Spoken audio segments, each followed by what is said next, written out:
Hey, everybody. It is Dr. Sasheen.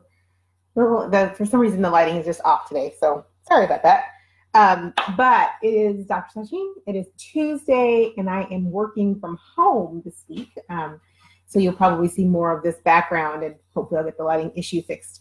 But for some reason, all of my lighting kit lights are throwing weird shadows today. So that's what happens when you don't get to go outside and play. I like to be outside, but it's a little chilly, so we're indoors. So today is going to be really brief, but I wanted to come in and talk about this idea of finding your purpose. I've been talking a lot about purpose, passion, and gifts. Purpose, passion, and gifts. Purpose, passion, and gifts, because a lot of the rhetoric in self-help and personal development is about finding your passion, understanding your passions, living out your passions. And there's a lot of baggage that comes with finding your passion, but I'm not going to unpack all that today. Today is going to be a short, sweet, and to the point lesson, because it's Teaching Tuesday, on a way you can determine whether or not you're living in alignment with what you think you want to be doing versus what you're really good at doing, versus what you think you ought to be doing. And that's a big one, because we tend to think that we ought to be doing a lot of things, because that's just the kind of rhetoric that floats around, is you ought to be happy doing this, or you ought to be happy doing that. And so here's what I want to say. A lot of people who are following their passions because that's what they've been told they ought to be doing.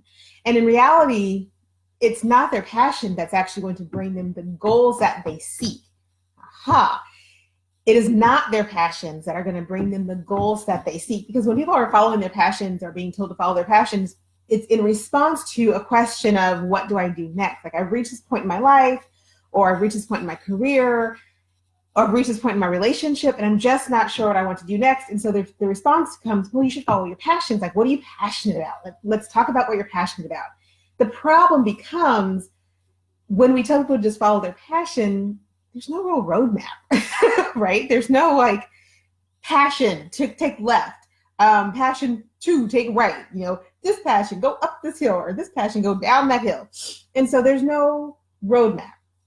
So people get lost, and they get distracted, and they get frustrated, because passion actually doesn't sustain the journey. Purpose is really what sustains the journey. Understanding what your purpose is, understanding what your motivations are, and that's generally not tied to your passion. And so here's an exercise I want to give to you today, so that you can start to think about, if you're struggling in that place of transition, like, I know that I want, hi Diane, I know that I want to be doing something other than I'm doing now, or I know that I want my life to look different than it does today. So I'm going to pursue a path, and I'm going to hope that it's the right path.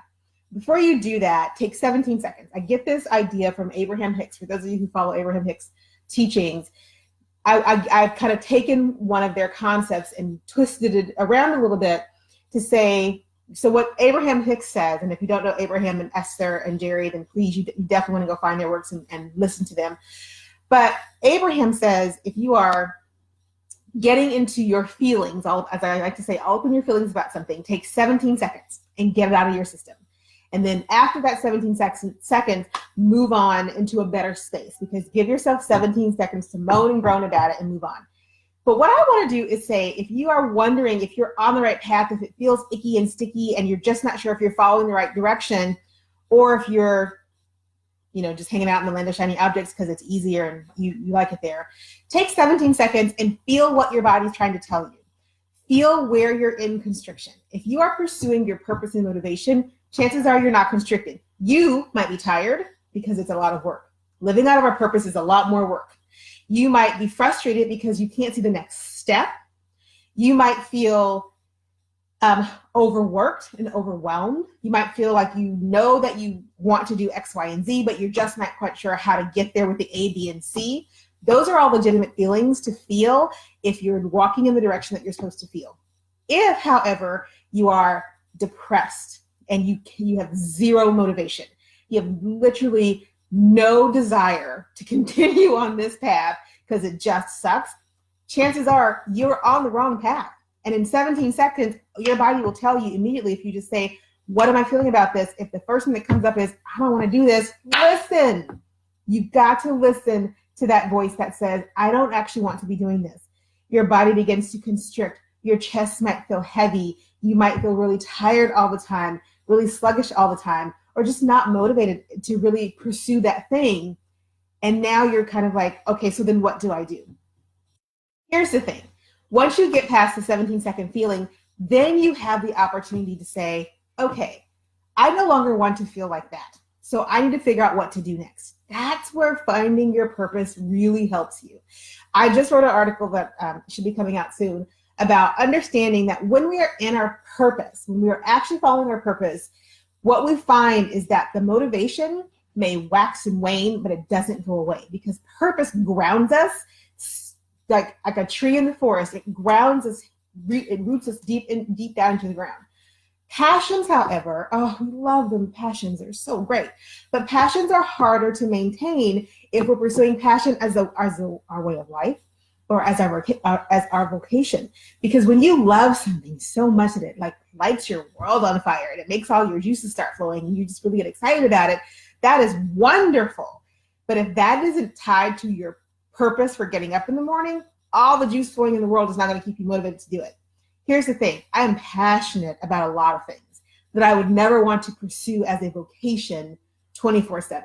And that's the key. If you are doing something and you're pursuing something, but you couldn't really see yourself, or you're passionate about something, but if the thought of doing that thing 24 hours a day, 7 days a week makes you tired, don't pursue it. Don't pursue it. When people say follow your passion, ask yourself the simple question, would I want to do this 24/7? Would I honestly want to actually be required to do this 24 hours a day, 7 days a week, and couple my livelihood to it? And if the answer is no, then pursue your passion because it gives you joy. Do not pursue the passion because it gives you, because you feel like you should, you ought to do so, and tie your livelihood to it because you're not going to want to pursue it. And that passion is going to turn very quickly into something that you don't want to do. And then you will find yourself in the valley of the shiny objects, because the more we're not following our purpose, the more we get distracted in the valley of the shiny object. And that valley of the shiny objects is vast, wide, and deep, right? It's like between K2 and Mount Everest is this huge chasm of shiny objects. And when we're not in our purpose, and when we're not clear about how our purpose and our gifts work together to bring us to our right livelihood, keep that phrase in mind, then what we find is that we are easily distracted. Our passions become the most important thing to us because we're not living out of our purpose. When you are frustrated about your life and you know that you could be doing something different, and the idea is, I'm just going to follow my passion, what you're really frustrated about is that your purpose is out of alignment with your gifts. And what you want is a life where your purpose and your gifts align together to produce the life that you want. They bring your right livelihood to you effortlessly, easily, not without hard work, but with a sense of accomplishment. Whereas when you're following your passion and it's not rooted in your purpose and it's not your gift, it feels like work and you no longer want to do it.